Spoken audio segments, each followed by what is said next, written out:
तेज खबर, पैनी नजर।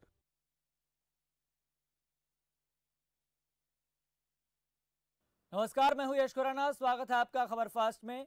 शिक्षा को लेकर आज के दौर में सब कुछ बेमानी सा लगता हुआ दिखाई दे रहा है, क्योंकि कोरोना काल में शिक्षा को आरंभित कराना और जमीनी स्तर पर उतारना कहीं ना कहीं एक सरकारों के सामने बड़ी चुनौती बना हुआ है। खास तौर पर सीबीएसई की परीक्षाओं को लेकर हमेशा से टाल मटोल की स्थिति यहां पर देखने को मिलती रही है। तो हरियाणा बोर्ड की परीक्षाओं को लेकर भी कहीं ना कहीं सरकार के सामने एक बड़ी चुनौती है कि परीक्षाओं को किस तरह से आयोजित करवाया जाए। तो वहीं केंद्र की तरफ से भी सभी राज्य सरकारों की तरफ से सुझाव मांगे गए हैं कि आप बताइए कि जमीनी स्तर पर हालात किस तरह के हैं, क्या परीक्षाओं को आयोजित करवाना चाहिए या नहीं करवाना चाहिए, किस तरह का दृष्टिकोण रखते हैं, नजरिया क्या है। इसी को लेकर हम बातचीत करेंगे। हमारे साथ हरियाणा के शिक्षा मंत्री कंवरपाल गुर्जर जुड़ गए हैं। सर, आपका बहुत बहुत स्वागत है खबर फास्ट पर। धन्यवाद जी, धन्यवाद। कंवरपाल गुर्जर जी, मेरा सबसे पहला बुनियादी सवाल यहाँ पर यह है, क्योंकि आज परिस्थितियाँ प्रतिकूल है, लगातार कोरोना के मामले भी सामने आ रहे हैं। भले ही प्रदेश में कोरोना के मामले अब कम हो रहे हैं, लेकिन मौत का आंकड़ा जस का तस बना हुआ है। तो ऐसे में बोर्ड की परीक्षाओं को आयोजित करवाना प्रदेश सरकार के लिए कितना बड़ा चुनौती का ये विषय है? देखिए, अभी माननीय रक्षा मंत्री और माननीय शिक्षा मंत्री जी ने जी और केंद्र के और भी मंत्री उनके साथ थे, स्मृति ईरानी जी, प्रकाश जावड़ेकर जी और हमारे स्टेट मिनिस्टर भी शामिल थे।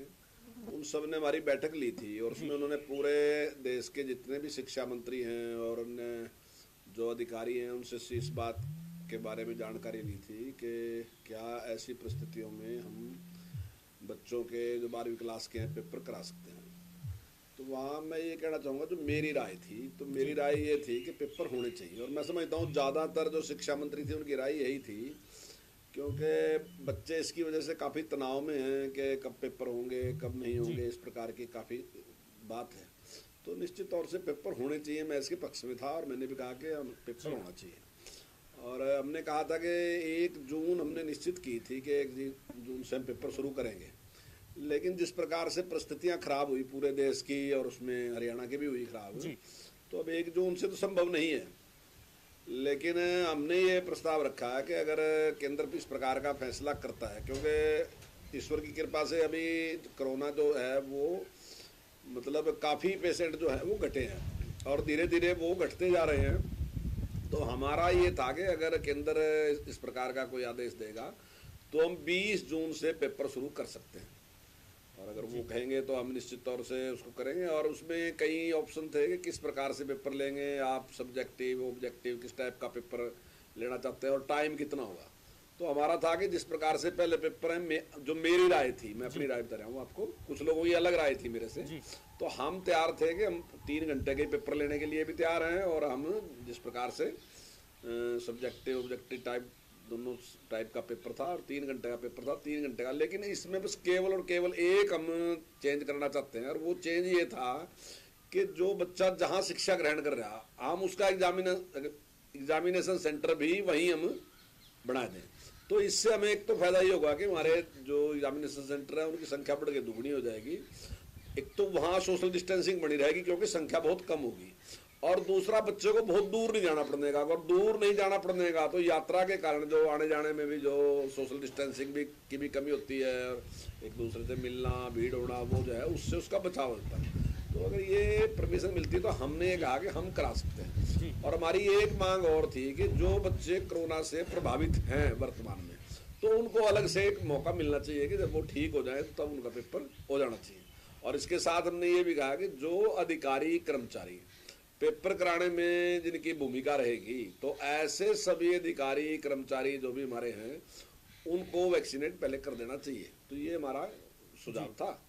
तो लेकिन केंद्र की ओर से जो हमें कहा गया कि 25 तक आप लोग अपना सुझाव लिखित में हमें दें, तो उसके बाद फैसला करेंगे। अब जैसे भी 1 तारीख को जो भी फैसला सरकार करेगी तो हम उसमें उसको उस तरीके से इम्प्लीमेंट करा देंगे। यहाँ पर ये देखा गया कि कई राज्य की सरकारें इसके लिए सीधे तौर पर खिलाफ है। उन्होंने कहा कि परीक्षाएं नहीं होनी चाहिए क्योंकि बच्चों की सुरक्षा सबसे पहले है।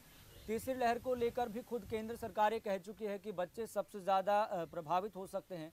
तो ऐसे में बच्चों के जो सुरक्षा है वो सबसे पहले ज़्यादा ज़रूरी है। तो ऐसे में हरियाणा सरकार को ऐसा क्यों लग रहा है कि परीक्षाएं करवानी चाहिए? आपने भी अपना मत रखा है, कई राज्य सरकारें हैं सीधे तौर पर ये मना कर रही कि परीक्षा नहीं होनी चाहिए, बल्कि दूसरे विकल्पों की ओर हमें देखना चाहिए कि हम किस तरह से बच्चों को प्रमोट कर सकते हैं या फिर पास कर सकते हैं। देखिए, मुझे ऐसा लगता है कि जो 12वीं क्लास है वो बहुत इंपॉर्टेंट क्लास जी है, बिल्कुल। क्योंकि जो सारे एडमिशन है वो इस क्लास के बाद ही होने, चाहे कोई मेडिकल साइड में जाना चाहता है, इंजीनियरिंग साइड में जाना चाहता है या कुछ भी करना चाहता है, जो भी उसको करना है तो 12वीं क्लास के बाद ही उसने करना है। तो ये बहुत ही एक इम्पोर्टेंट है।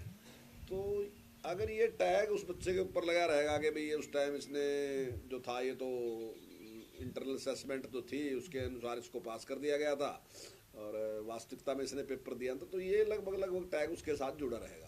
और बच्चों ने तैयारी भी कर रखी है और बच्चे पेपर देना भी चाहते हैं। अब ये एक बात सामने आई कि बच्चे की हेल्थ के लिए, उसकी सुरक्षा के लिए बात आई कि तीसरी थर्ड वेव जो आने वाली है उससे बच्चों को खतरा है।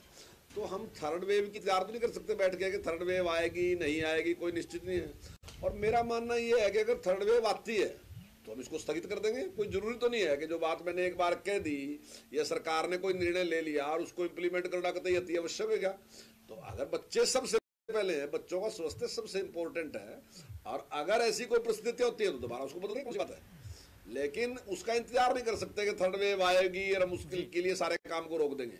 हम पेपर शुरू करेंगे, तैयारी करेंगे, और अगर मतलब इसको तो मैं दुर्भाग्य ही कहूंगा कि अगर वो उसके बाद भी थर्ड वेव आती है तो निश्चित तौर से उसको स्थगित कर देंगे, दोबारा कुछ और निर्णय लेंगे। कोई ऐसा तो नहीं कि जरूरी है। लेकिन कंवरपाल जी, हम जोखिम तो नहीं ले सकते है वो हमारे लिए नंबर 1 पे है।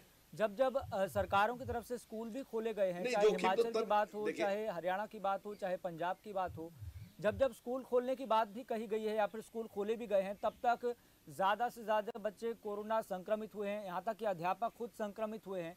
तो ऐसे में सरकारों को इस पहलू पर भी ध्यान देना होगा और साथ साथ इस पहलू पर भी ध्यान देना होगा कि कुछ बच्चे ऐसे हैं, एनसीईआरटी ने खुद एक डाटा इकट्ठा किया था हरियाणा में ही, कि 27% तक ऐसे लोग हैं जिनके पास ना तो लैपटॉप है, ना तो इंटरनेट की सुविधा है, ना तो फ़ोन है।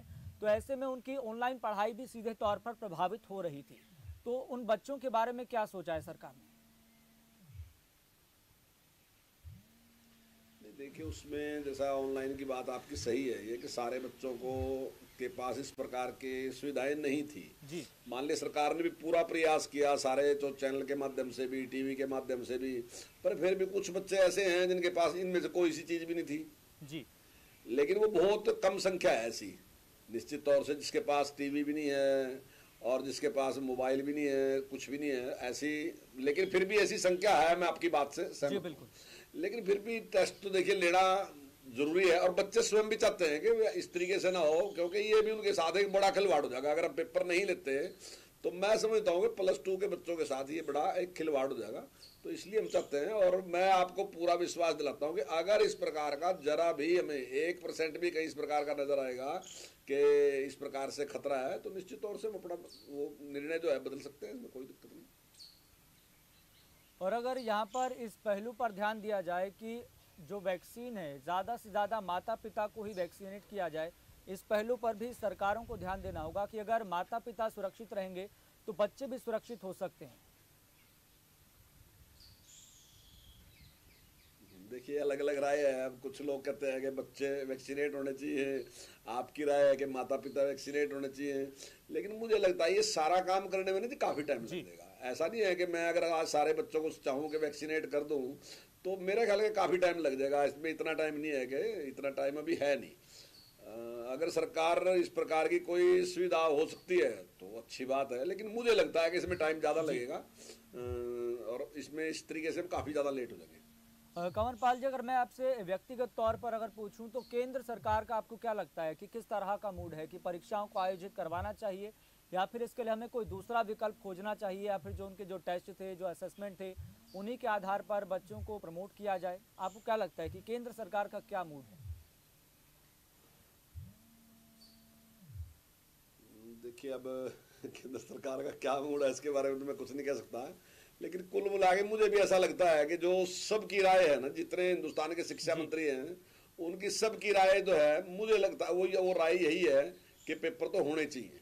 उसमें हम छोटा बड़ा कर सकते हैं कि 3 घंटे की बजाय 90 मिनट का भी कर सकते हैं, उसको 1.5 घंटे का भी कर सकते हैं, उसको ऑब्जेक्टिव टाइप भी कर सकते हैं। वो तो है राय अलग अलग, तो वो थोड़े टाइम का हो सकता है, इस प्रकार से किया जा सकता है। लेकिन ज़्यादातर लोग जो हैं वो मैक्सिमम जो थे वो टेस्ट के पक्ष में थे। चलिए कंवरपाल जी, बहुत बहुत धन्यवाद, आपने बेहद अपना कीमती समय दिया, बातचीत करने के लिए बहुत बहुत धन्यवाद। तो यहाँ पर राज्य सरकारों के लिए आज यही चुनौती है, केंद्र सरकार के सामने यही चुनौती है कि परीक्षाओं को आयोजित किया जाए। लेकिन चुनौती अपने आप में है, चूंकि कोरोना के मामले भी लगातार सामने आ रहे हैं और ऊपर से ब्लैक फंगस के मामले भी अब बच्चों में सामने आने लगे हैं। अहमदाबाद में हमने ये मामला देखा था।